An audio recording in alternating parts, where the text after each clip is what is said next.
Soyez les bienvenus. On vous avait promis de ne pas vous abandonner pendant les vacances scolaires, pendant ces fêtes de fin d'année.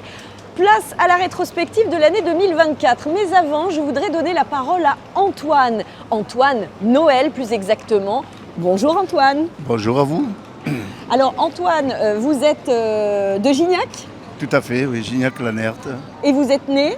Le 25 décembre 1947, à Oran, en Algérie. Bon, pas trop dur d'être né le jour de Noël ? Ben un petit peu, quoi. Je suis moins gâté qu'avec mes 9 petits-enfants et mon arrière. Ah oui, Voilà. Oui quand même. Donc les fêtes de famille, ça vous connaît ? Oh, ben, tout à fait, ils sont tout le temps à la maison. Alors, Voilà, donc vous avez prévu quoi là ? Je vois qu'il n'y a pas grand-chose dans ce chariot. Ben, on est 17 déjà. Donc pour fêter chacun, Noël, oui, avec ma chacun fille aînée là, met qui la est là. la main à la pâte, là du coup chacun Ben, aide. oui, surtout moi qui cuisine beaucoup aussi. Ah bah, quel talent Antoine Noël, vraiment tout à J'adore votre cuisiner. honneur. Bon merci Bonne Antoine, fête à vous on vous aussi, souhaite de très et bonnes merci. fêtes aussi, merci beaucoup. Bon ben voilà, c'est comme ça ici au centre commercial de Martigues. Alors je vais vous inviter donc à vous replonger dans l'ambiance de janvier 2024. Souvenez-vous, on fêtait les 100 ans de la famille Zavatoni, les célèbres maraîchers bien connus sur nos marchés à Martigues, Saint-Mitre, Port-de-Bouc. Et puis il y avait aussi le retour du loup à Cornillon, alors là une autre affaire. Et puis Animal Mania se déroulait au Parc Chano. Plus concrètement, au chapitre social, les agriculteurs entamaient leur grosse mobilisation, blocage d'autoroutes. Et il y avait aussi une manif sur laquelle on va d'ailleurs revenir dans un instant, anti-loi immigration à Martigues. Bonne rétro, on est donc en janvier 2024. Deux lois écrites main dans la main entre la Macronie et le Rassemblement national fait honte à notre pays. Je suis contre la loi immigration, forcément, contre les répressions qu'elle représente sur les populations. Je suis fils d'émigrés italiens, voilà, et donc ça me paraît clair qu'il faut en France être ouvert à ceux qui viennent d'étrangers. Moi je pense que la notion d'égalité est très forte. Je trouve que plus ça va, plus on est dans des mesures extrêmes. Et il faut savoir quand même que les points qui ont été votés ont été à l'époque revendiqués par le Front National. Donc du coup on se demande vraiment où on va, quoi. C'est normal de fuir son pays quand c'est la guerre, si on peut trouver un asile, c'est normal de les accueillir.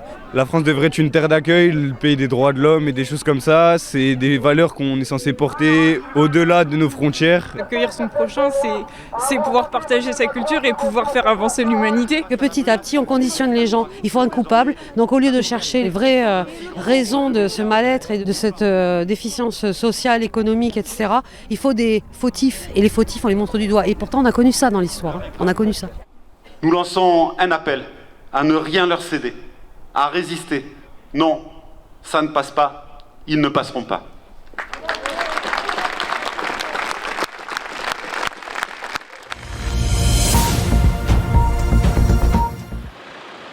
La colère monte aussi dans notre département. La A54 est bloquée depuis ce matin par les agriculteurs. Un ras-de-bol qui dure depuis trop longtemps pour Thierry et Jérémy. On n'en peut plus, c'est épuisant, moralement, physiquement. On ne peut plus se projeter sur des années importantes parce que les investissements en agriculture, ils sont juste énormes. Et en même temps, au-delà de ça, on a une succession de normes qui entravent notre production. Au lieu d'être avec un État qui nous accompagne, on est avec un État qui nous freine. La fracture semble profonde entre les exploitants et l'État et elle ne se refermera pas de suite. Le mouvement durera le plus longtemps possible jusqu'à ce qu'il soit entendu, selon le président de la Fédération nationale des syndicats d'exploitants agricoles. C'est un blocage qui est censé exprimer notre colère et notre incompréhension. Et c'est une colère qui dure et qui couve depuis très longtemps. Donc notre mobilisation pourra durer longtemps. Alors peut-être pas 30 ans comme notre colère, mais en tout cas plusieurs jours jusqu'à ce qu'on ait obtenu des réponses que nous estimons satisfaisantes. Mais quelles sont les revendications ? Elles se portent sur plusieurs points d'après Thomas Chaulier, président du syndicat Les Jeunes Agriculteurs du 13. Alors nos revendications sont claires, c'est-à-dire qu'on veut pouvoir vivre dignement de notre métier, économiquement, et aussi entendu par l'administration, et qu'on arrête d'avoir un empilement de normes, que ça ne cesse d'augmenter, l'administratif, les autorisations, voilà, tout est trop compliqué aujourd'hui, et on a envie de simplicité, comme on nous l'annonce depuis longtemps dans le gouvernement, de la simplicité, mais nous on ne le voit tout le temps pas dans nos exploitations. Une chose est sûre, le mouvement n'est pas près de s'essouffler. Le blocage de la A54 devrait durer encore plusieurs jours. On est en plein cœur de ville de Marignane. L'auditorium du Parc Amoin est juste à côté de cette école Jean Moulin, un établissement scolaire entouré de HLM déjà anciens. Quels sont les faits ? Les parents d'élèves ont reçu de l'équipe pédagogique un message sur leur téléphone, message qui les informe du signalement par un élève d'une personne mal intentionnée aux abords de l'école. Les faits remontent à mardi dernier, la police est intervenue, une enquête est en cours et on demande dans ce message aux parents une plus grande vigilance. Ce vendredi matin, un collectif de parents soutenu par la FCPE est venu devant l'école pour mobiliser l'ensemble de la communauté éducative. Écoutez ces deux mamans, elles font partie de ce collectif. Ce qui s'est passé mardi, l'incident s'est passé sur un temps périscolaire. Donc là, c'est la mairie qui est en charge de la sécurité des élèves et du bâti. Et nous demandons au maire d'arrêter de polémiquer sur des idéologies qui sont infondées et de prendre ses responsabilités, de sécuriser notamment l'école Jean Moulin afin que les enfants puissent être en sécurité. Comme vous pouvez voir, l'école elle n'est pas équipée de brise-vue, donc l'accès est facile à l'école pour n'importe qui extérieur à l'école. Au jour d'aujourd'hui, nous demandons à monsieur le maire de mettre en place la pose des brise-vues sur l'école Jean Moulin particulièrement. Les parents demandent donc la sécurisation des clôtures de l'école avec par exemple des brise-vues. Ces parents demandent aussi une présence plus importante de la police municipale, des demandes pour sécuriser l'école Jean Moulin et les écoles de Marignane en général, bien loin de la polémique autour de la proposition du maire de fournir des bombes lacrymogènes aux enseignants ou au personnel. Ce lundi, quand on tend l'oreille près du lycée La Técoère, il n'y a pas un bruit. Tous les élèves suivent les cours de chez eux. Une décision qui a été prise pour garantir leur sécurité face aux problèmes structurels de l'établissement. C'est en tout cas ce qu'explique le proviseur Guillaume Longuet. Un morceau de béton de 3 tonnes, s'il tombe d'une quinzaine de mètres de haut, ça pouvait avoir évidemment, soit par le souffle, soit par les projections, des dégâts dans les salles de classe. Donc n'étant plus en capacité d'assurer à court terme la sécurité dans les salles. On a pris la décision en accord partagé avec le cabinet du recteur de l'Académie d'Aix-Marseille, le cabinet du président de région et l'équipe de l'établissement de suspendre temporairement l'accueil des élèves. Ça ne signifie pas que l'établissement est fermé. Les activités pédagogiques demeurent. De son côté, la région a lancé une procédure de justice à l'encontre des entreprises et responsables des travaux défaillants. Suzelle Ayot, conseillère régionale, souligne que tous travaillent main dans la main pour faire face à la situation. Le rectorat avec le proviseur Guillaume Longuet qui les représente, monsieur le maire d'Istres qui est attaché à ce lycée au devenir du suivi pédagogique, de la continuité pédagogique, et bien évidemment notre président, comme il a dit récemment dans la presse, qui ne lâchera rien. On ne peut pas se permettre de rénover un établissement qu'on ne peut pas utiliser à 100%. Et un plan de réouverture partielle du lycée devrait être présenté à la commission de sécurité. L'objectif est d'accueillir bien sûr plus de 90% des élèves en présentiel à partir du 2 février. Les vestes et les couvertures sont obligatoires pour se protéger du froid des derniers jours dans cette résidence de 13 habitats. Et les habitants n'en peuvent plus. Je viens régulièrement chez ma mère et à chaque fois que je viens, il n'y a pas de chauffage. Elle a tout le temps froid. Elle n'est pas bien, elle est malade du cœur. On n'a pas de chauffage, on a froid. Même avec les pyjamas, même ma veste, je la mets pour dormir. Et même la douche, on essaye de moins le prendre possible tellement il fait trop froid. Tellement ma mère, elle ne peut pas prendre la douche, tellement il fait trop froid.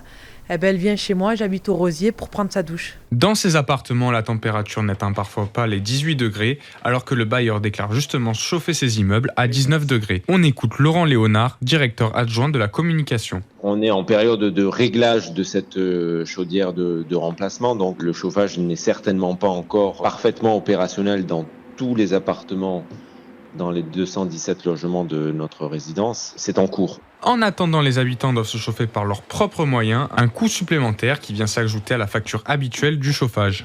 Mais on ne peut pas tous se permettre d'acheter des chauffages à tout va, sachant qu'en plus on paye le chauffage tous les mois à 13 habitants. Ça me coûte quand même 34 € toutes les 2 semaines. Sur un budget familial de 3 enfants et une mère de famille, c'est pas facile. Pour rappel, un chauffage est considéré comme insuffisant s'il n'atteint pas 18 degrés. En cas de surchauffe ou de sous-chauffe, des sanctions peuvent être prononcées pour la réparation du préjudice subi par l'occupant selon servicepublic.fr.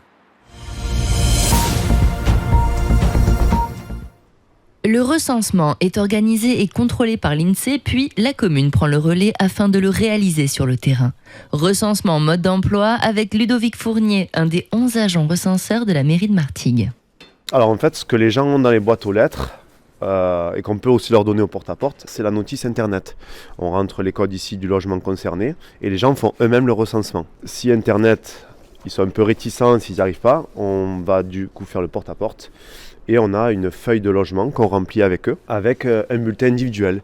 Comment être sûr que vous êtes bien un agent recenseur ? Au préalable, avant la campagne du recensement, on a mis dans les boîtes aux lettres des personnes qui allaient être recensées un courrier avec la photo de l'agent recenseur qui va les recenser. J'ai une carte d'agent recenseur, j'ai les documents et avec ça, normalement, toutes les conditions sont réunies pour montrer que je suis un réel agent recenseur. Le but du recensement, avoir une connaissance précise de la répartition de la population afin d'ajuster l'action publique. Au 1er janvier 2024, la population donc a augmenté puisqu'on est 49 132 habitants. On n'a pas encore dépassé la barre des 50 000. Non, pas encore. Peut-être en 2025, pourquoi pas, mais c'est pas pour tout de suite. La campagne s'achèvera le 24 février prochain à minuit. Merci. Et 19. On vous souhaite une bonne journée. Merci. Merci, bonjour. Jennifer Calderon est la gérante du débit de tabac La Civette à Istres. Pour la jeune buraliste, avec cette nouvelle augmentation, la majorité des fumeurs risquent tout simplement de contourner la loi. La seule chose qui va augmenter, c'est surtout pour moi et pour ma part, c'est le marché noir. Parce que le fumeur trouve toujours une alternative à fumer moins cher, donc il se dirigent vers les pays comme l'Espagne pour payer moins cher, ou alors ils vont les acheter au marché noir. Donc il n'y aura pas moins de fumeurs, mais moins de consommateurs chez nous. Après, on essaye de compenser en faisant de la bimbeloterie, tout ce qui est confiserie, et toutes les prestations qu'on puisse faire et qui s'offrent à nous, où on marge un peu plus, on essaye de compenser. Dans la population, les réactions sont très contrastées selon que l'on soit fumeur ou ancien fumeur. Je viens de m'en rendre compte ce matin. Oh là là, ça a augmenté de 50 centimes mon paquet. Est-ce que ça vous fait diminuer un peu, réfléchir ? Pas du tout. Pas du tout, je continue de fumer. Moi, le paquet, je le mettrais à 50 €. Ah oui, carrément ? Carrément, comme ça éviterait les cancers et tout le merdier. Évidemment, à 50 €, je vais arrêter. Oui. Et ça incite à un peu moins fumer ou pas trop ? Ah oui, le prix. Oui, quand même, ça dégoûte.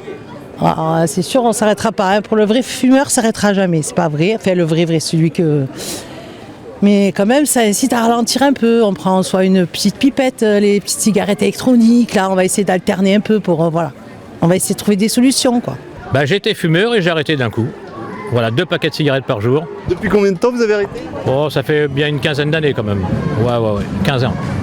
Et maintenant, je suis en pleine forme. J'ai 73 ans, je suis en pleine forme. La fumée, c'est un budget. C'est clair. Comme tout aujourd'hui, j'ai envie de dire. Qu'est-ce qui n'est pas payant ? Tout.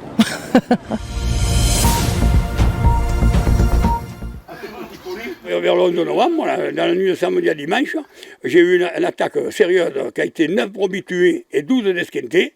Et depuis 15 jours après, jour pour jour, du samedi au dimanche, ça a été une brebis avec un agneau. Et ça fait 6 attaques que j'ai.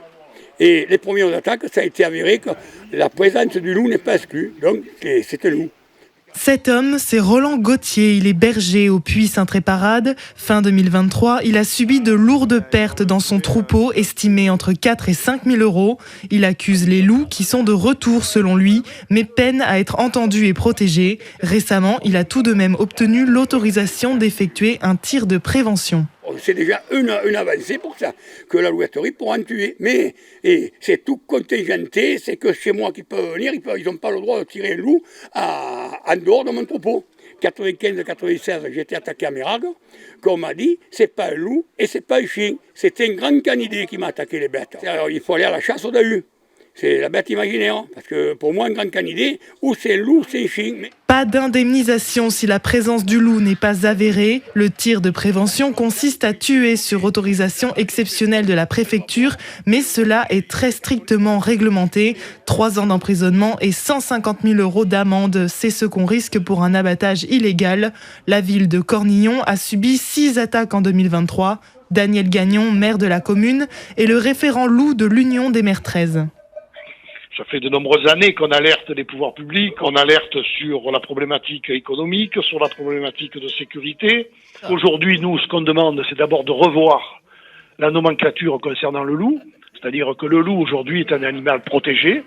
Il ne s'agit pas d'éradiquer les loups, bien sûr, mais de revoir ce type de protection pour que d'abord les bergers puissent se défendre et ensuite, donc, de réguler sa présence. Parce que, bon, si le loup...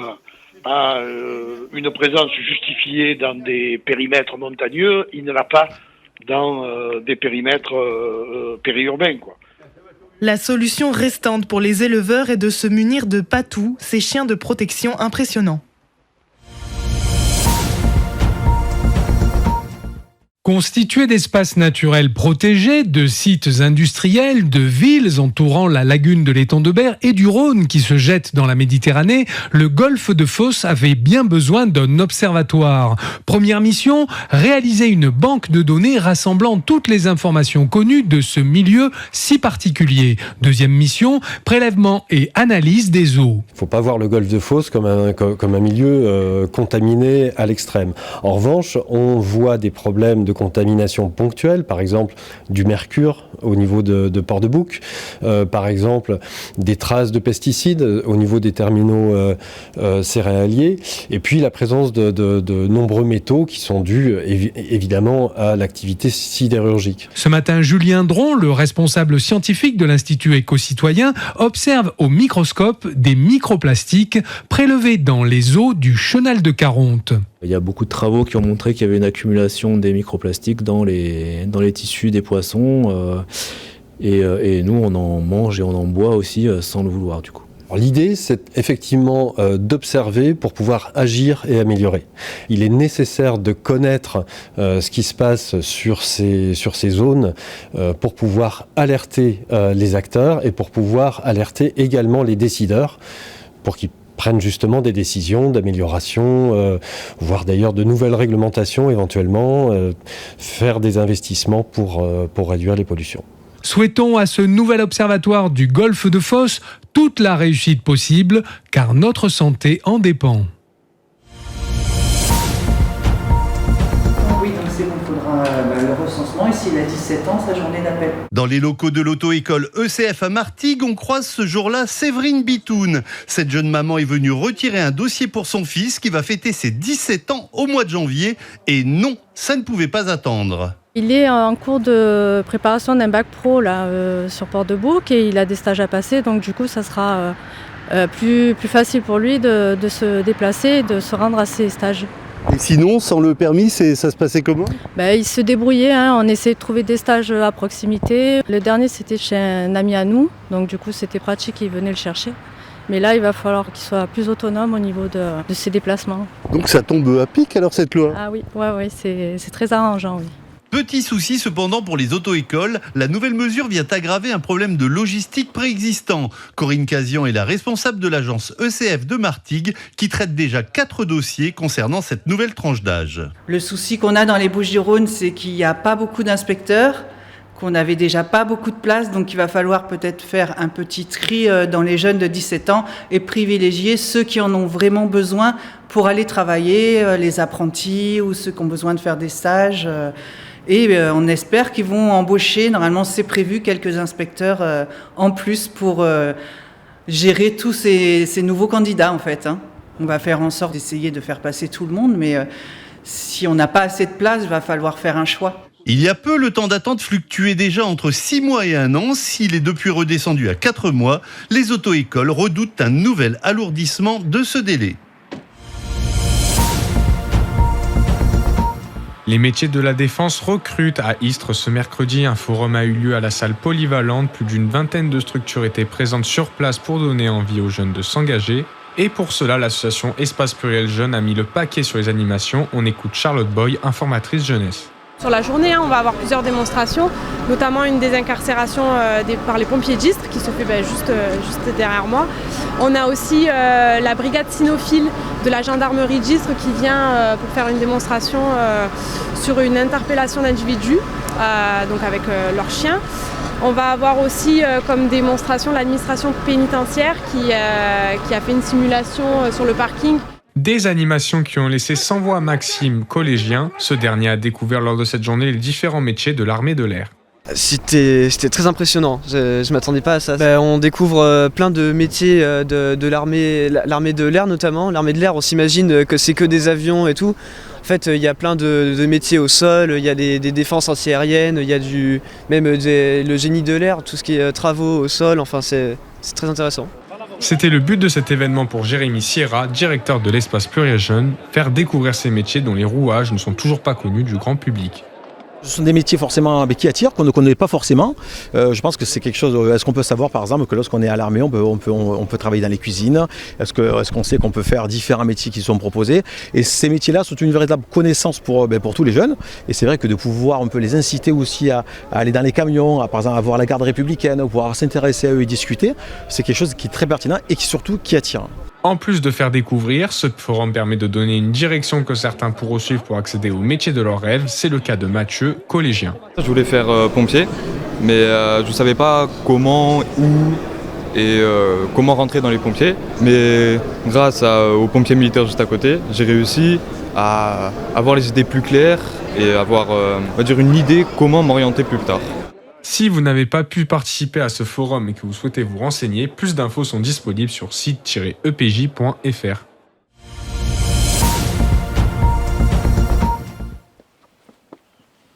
Quand on arrive au pied du rocher dans le vieux village, il reste 98 marches sculptées dans la pierre pour bénéficier d'un panorama somptueux.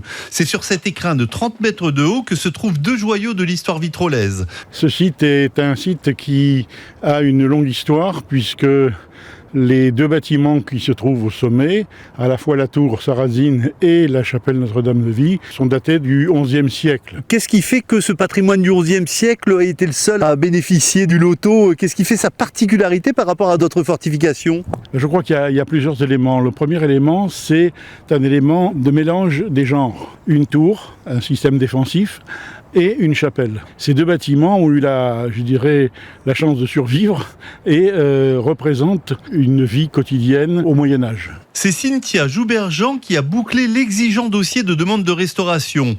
Parmi les arguments, la responsable du patrimoine culturel de Vitrolles a insisté sur l'importance du site pour l'ensemble du territoire. On a fait effectivement un dossier extrêmement rempli avec des images, avec des éléments historiques, notamment en expliquant que ce bâtiment, la tour Sarrazine, qui est inscrit au monument historique, est présent sur les armoiries depuis le XVe siècle. Et donc pour expliquer en quoi ce lieu est particulier, chargé d'histoire, et en quoi il était important dans tout le territoire. Parce que finalement, on le voit bien ici, avec sa position dominante, c'était pas seulement Vitrolles que ça protégeait, mais l'ensemble du territoire, puisque ça pouvait permettre de prévenir toutes les invasions très loin aux alentours. Donc c'est vraiment un endroit qui est important pour tout un territoire. Le gain du loto, près de 200 000 €, va permettre de financer le quart du chantier. Aux côtés de sa subvention municipale, la commune pourra compter également sur des mécènes, tels notamment l'aéroport de Marseille-Provence et la Fondation AXA. Ce sont les maraîchers les plus connus de Martigues et de ses alentours. La famille Zavatoni fête les 100 ans de son exploitation cette année. Aujourd'hui, ils font partie intégrante des marchés de Jonquière, Ferrières, Port-de-Bouc ou bien Fos-sur-Mer, selon Christian Zavatoni, un des membres de la famille. J'ai l'impression qu'on fait un peu partie des meubles maintenant. On fait un peu partie des meubles sur les marchés. On est implanté tout simplement. Une renommée qui se poursuit jusque dans les travées des marchés. Les clients viennent et reviennent depuis des années. Vous les connaissez bien ? Bien, Michel, est-ce qu'on se connaît bien? Oui, très bien. Disons qu'on... bien. Depuis que je suis gamin, en fin de compte. Zavatoni, ils ont une réputation qui n'est plus à faire. Donc, ils ont des produits sensationnels. On a envie de discuter, de passer un moment avec eux. Et c'est ça aussi l'amitié. Il y a Il y a une amitié qui est née à partir du moment où on vient régulièrement. Un lien fort s'est établi au fil du temps entre la famille Zavatoni et ses clients. On écoute Robert. C'est quand même une preuve de fidélité par rapport à notre sérieux dans le travail et par rapport au respect que l'on a pour nos clients, nos générations de clients. Justement, on connaît les gens, on célèbre avec eux tous les événements de vie, on partage ce qui peut sembler être des banalités, mais par exemple sur le marché, on échange de la recette de cuisine jusqu'au dernier film qu'on a pu voir, donc on se donne des conseils. Voilà, c'est très cordial. Profitez-en encore car c'est sûrement la dernière génération de Zavatoni qui s'occupera de l'exploitation, mais il reste encore du temps pour se fournir chez ces maraîchers, la passation ne se fera pas de suite. Il y a du monde, il fait beau, à la place de rester à la maison sans rien faire, on fait la promenade et on prend des légumes. Alors il y a du saucisson, des olives, du pain, des bières qui sont faites aussi à Marseille. Voilà. C'est un peu typique de Marseille, quoi. On voit un peu les anciens commerçants qui s'installent sur le port. C'est une manière de faire des économies aussi ou vous venez pas forcément pour le prix? Pas spécialement, mais plutôt pour l'éthique, pour encourager les gens qui sont les producteurs qui sont locaux puis qui font du bio. Il faut encourager ces gens-là, bien sûr.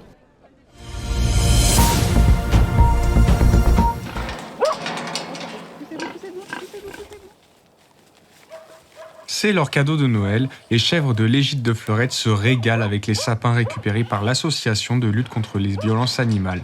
Cette dernière propose aux gens qui le souhaitent de donner leurs sapins pour nourrir leurs chèvres. Explication de Sandrine Mamedjis, la présidente. Ça nous permet de contenter tout le monde. C'est à la fois une friandise, quelque chose qui sort un peu de l'ordinaire pour elles, et c'est aussi un gain d'argent, en fait, on va dire, pour nous. Ça nous évite d'acheter du foin pour les nourrir. Et c'est vrai que ça fait partie aussi du recyclage utile, en fait, parce que du coup, elles mangent tout, vraiment, sauf le tronc. Cette action permet d'aider financièrement l'Égide de Fleurette qui sauve des animaux abandonnés ou destinés à l'abattoir. Au final, c'est une vraie petite ferme qui s'élève sur le plateau de Vitrolles. On a des chèvres, on a une truie, on a des chevaux et des ânes aussi.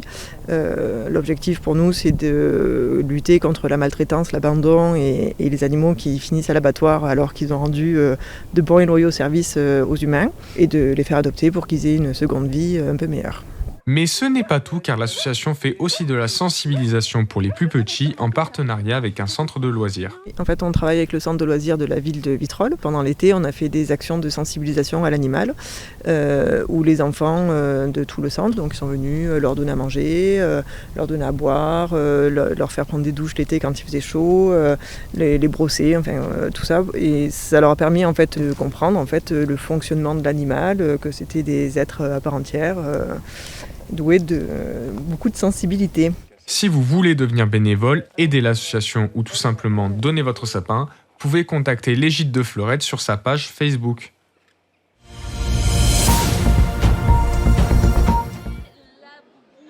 Je suis venu chercher un bulldog qui ressemble à celui que j'ai perdu, donc on hésite maintenant. Mais on part avec. Ah là c'est sûr, hein. Ah c'est certain. Voilà. Vous en aviez déjà un et qui est parti, c'est ça? Oui, il est mort à 12 ans l'année dernière. Donc ça fait un moment que je cherche un éleveur. Ils vendent que des exotiques. Donc moi je veux le même, je veux sable. Vous n'aviez pas envie de changer de race justement pour voir un peu? Non, moi j'aime que les bulldogs. Le bulldog, je trouve que c'est très attachant quand même. Un chien, c'est vrai que c'est une présence et puis il n'y a pas de dispute, ils sont toujours d'accord. Voilà. Je m'appelle Léa Torres, je viens de Lançon de Provence. Je présente aujourd'hui mon petit élevage très familial, l'Éden de Léa, bulldog français, bulldog exotique et chihuahua. C'est quoi les avantages et inconvénients du bulldog? Chaque race a ses petits inconvénients. On dit que le bulldog est un péteur et qu'il ronfle. Je confirme, mais ça reste vraiment des petits chiens exceptionnels, 10 à 12 kilos au maximum, des chiens robustes, un peu sportifs, des bons chiens de famille qui adorent les enfants. C'est vraiment le bon compromis du petit moyen chien. C'est quel budget? On commence à quel? Alors, un bulldog français avec le pédigré, donc au lof, on dit, il faut compter aux environs de 2 000 €. C'est dur de choisir? Oui. Monte alors. Bon, après, on te rappellera plus. comme je vous ai dit, plus calme, plus chippy.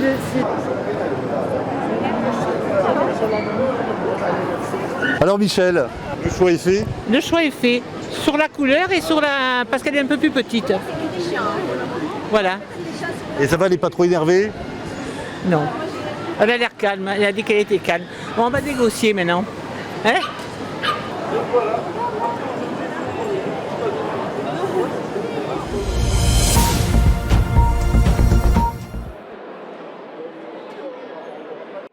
Concentration, sourire, tricherie. Étonnant, tu es sûr que tu utilises cette carte-là? Vous l'aurez compris, l'ambiance était au jeu de société ce week-end à Istres. Un instant convivial pour Audrey, Dominique et leurs adversaires.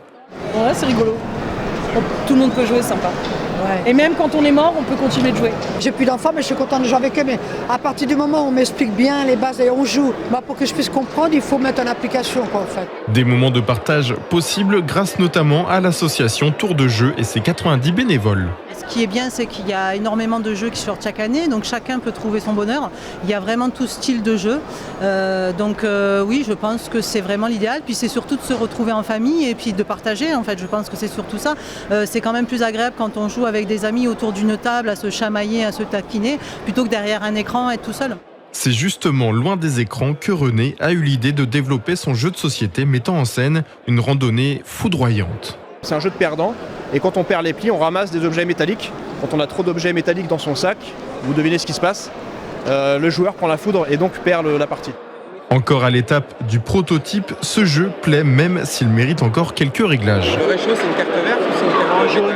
On a subi pendant toute la partie, mais on a réussi à inverser la situation dans le dernier tour. Donc c'est un effet de surprise qui est surprenant, mais intéressant. Du coup, ça crée de l'émotion, c'est pas mal. Il y a des petites choses à régler, mais on peut bien s'amuser. Découverte, partage et bonne ambiance auront enrichi cette 12e édition avec une nouvelle fois des milliers de participants.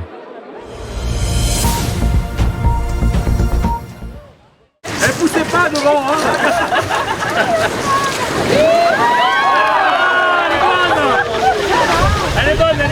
Jean-Yves Raymond est le créateur de l'événement, mais aussi sa mémoire. Il en est également le thermomètre. Du haut de toutes ses compétences et de son expérience, il nous l'affirme solennellement, cette 15e édition restera dans l'histoire. On a eu la chance d'avoir la bonne humeur, un peu de soleil au rendez-vous, donc c'était parfait. Une eau bien fraîche, comme on les aime. Elle était à mon thermomètre à 12,4, voilà, pour être très précis.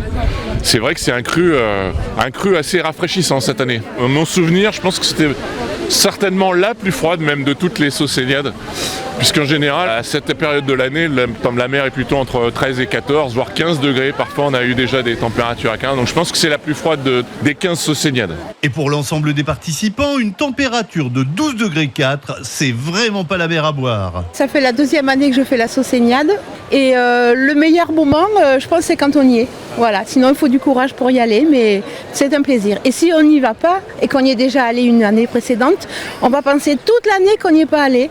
Donc il faut y aller, voilà. Elle est bien froide aujourd'hui.